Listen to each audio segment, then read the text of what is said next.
আসসালামু আলাইকুম রহমতুল্লাহ, কেমন আছেন সবাই? আশা করি আল্লাহর রহমতে সবাই ভালো আছেন, সুস্থ আছেন এবং সবাই নিরাপদে আছেন। তো সবাইকে আজকে ভিডিওতে স্বাগত। আজকের ভিডিওটি শুধুমাত্র এনপিএসসি চতুর্থ গণবিজ্ঞপ্তিতে যারা সুপারিশপ্রাপ্ত হতে পারেননি ওই সমস্ত ভাই বোনদের জন্য। তো যারা ভিডিওটি প্লে করেছেন সবার কাছে রিকোয়েস্ট থাকবে সম্পূর্ণ দেখবেন, আর যারা আমার চ্যানেলটা নতুন প্লিজ চ্যানেলটি সাবস্ক্রাইব করে পাশে বেল আইকনে ক্লিক করে দেবেন। তো এনটিএসসি চতুর্থ গণবিজ্ঞপ্তির পদ সংখ্যা এবং সেখানে পদের বিপরীতে সুপারিশ এবং সুপারিশটা কীভাবে করা হয়েছে সব কিছুর বিষয়ে আমরা মোটামুটি সবাই অবগত আছি।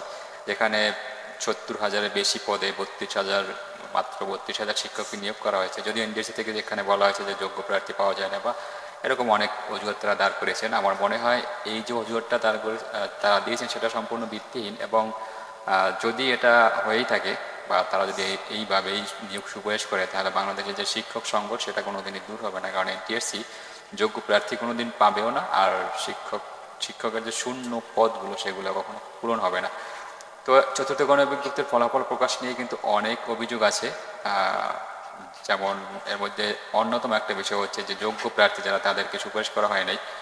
দেখা যায় একই প্রতিষ্ঠানে যারা মেধা তালিকা এবং নম্বরের দিক থেকে সমস্ত দিক থেকে যারা এগিয়ে ছিল তারা আবেদন করার পরেও তারা সুপারিশ পাননি, তার চেয়ে যারা পিছনে ছিল তারা সুপারিশ পেয়েছেন, এমন অনেক হয়েছে। তো আজকের বিষয়টা হচ্ছে সেটাই, যে এইরকম যারা আপনারা যোগ্য হওয়ার পরেও বা আপনি মেধা তালিকায় এগিয়ে থাকার পরেও যারা সুপারিশ প্রাপ্ত হতে পারেননি, তাদের বিষয়টা হচ্ছে আজকাল আলোচনা করব।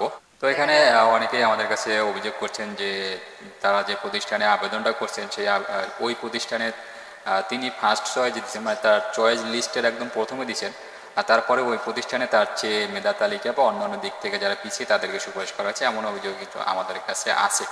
তো যারা এরকম প্রতারিত হয়েছেন বা যাদের সাথে এমনটা করা হয়েছে, তাদেরকে ইতিমধ্যে এনটিএসসি থেকে জানানো হয়েছিল যে আপনারা এনটিএসসির বরাবরে আবেদন করেন, লিখিত অভিযোগ করলে পরে তারা বিষয়টা খতিয়ে দেখবেন। তো এখন পর্যন্ত কিন্তু খতিয়ে দেখা হয়নি, আর কতদিনে তারা খতিয়ে দেখবেন সেটাও কিন্তু জানা যায়নি। তো সর্বশেষ যেটা হচ্ছে যে আজকে এনটিএসসির কার্যালয়ের সামনে এই বিষয়টা সমাধানের জন্য একটা মানববন্ধন ছিল।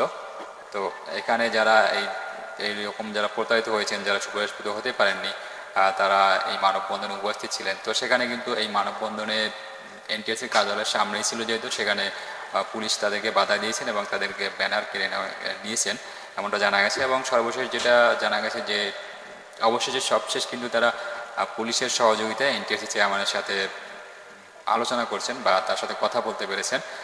কথা বলে তারা শেষ পর্যন্ত যেটা জানা গেছে যে এনটিএসসি চেয়ারম্যান যেটা জানিয়েছেন যে এরকম হবার কথা নয়, হয়তো অল্প কিছু থাকতে পারে। আর যারা এরকম যাদের সাথে এমনটা হয়েছে তারা হচ্ছে ইন্ডেক্সধারী শিক্ষক, তাদের রোল নাম্বারটা ব্লক করা ছিল, যার কারণে তারা সুপারিশপ্রাপ্ত হতে পারেনি এরকম। তো এটাও একটা অযৌক্তিক, কারণ যাদের রোল নাম্বার ব্লক করা ছিল তারা আবেদনই করতে পারেনি। তো এখন বিষয় হচ্ছে এই সমস্যাটা আসলে কি সমাধান হবে কিনা আর কতদিন হতে পারে। তো এই সম্পর্কে আমি যদি আমার মতামত দিই, সেটা হচ্ছে এই যে সমস্যাটা, এটা সমাধান হওয়ার কোনো সম্ভাবনা তেমন একটা নাই আপাতত, মানে খুব দ্রুত সময়ের মধ্যেই। কারণ যাদেরকে ইতিমধ্যে সুপারিশ করা হয়েছে প্রাথমিকভাবে, তাদেরকে কখনোই সুপারিশ বঞ্চিত করা হবে না, কারণ তাদেরকে আশা দিয়ে তাদের মুখ থেকে আবার খাবার খেয়ে নেওয়া সেটা সম্ভব হবে না। তো এখন যারা মানে এভাবে যারা প্রতারিত হয়েছেন, আপনারা যারা আছেন যারা সুপারিশকৃত হতে পারেননি, হয়তো কি করা হবে, এটা যদি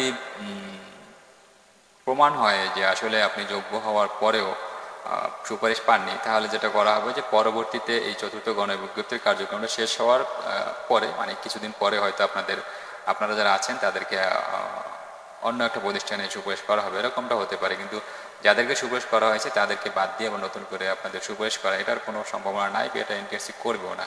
আর এই যে আগে যেটা বললাম যে চতুর্থ গণবিজ্ঞপ্তির কার্যক্রম শেষ হওয়ার পরে পঞ্চম গণবিজ্ঞপ্তির আগে এনটিএসসি চাইলে আপনাদেরকে সুপারিশ করতে পারেন, এটাই হবে। কিন্তু এই যে এখানে যারা সুপারিশপ্রাপ্ত হয়েছেন তাদেরকে বাদ দিয়ে আপনাদের সুপারিশ করা হবে না।